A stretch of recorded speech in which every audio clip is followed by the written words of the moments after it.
And Kung Fu Panda 3 continues to draw crowds in the U.S. and in China. It is the latest in the wildly popular animated movie franchise. But this one has a unique twist, and that twist is being highlighted by the Chinese embassy in Washington, D.C.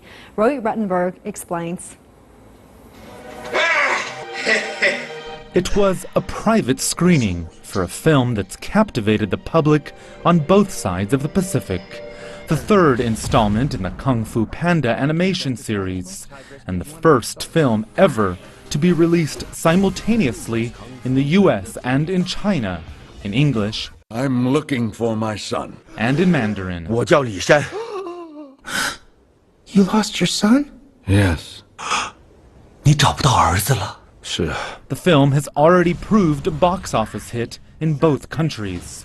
The story centers around Po, a Chinese giant panda who at long last is reunited with his father and taken to a panda village, which he must train to defend itself by teaching the pandas to be themselves. We did our very best with research, trying to make this as true to Chinese culture as possible, and to show the beauty and the gorgeousness of the art and the nature and the architecture and everything.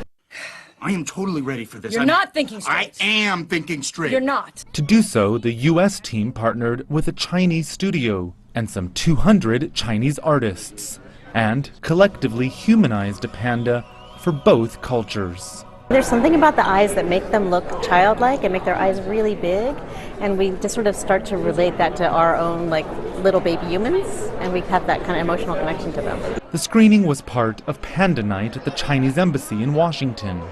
The event, celebrating the Spring Festival, was also meant to raise awareness for giant pandas. Those animals represent real wildlife, and it's okay to love those wildlife because your love will save this world.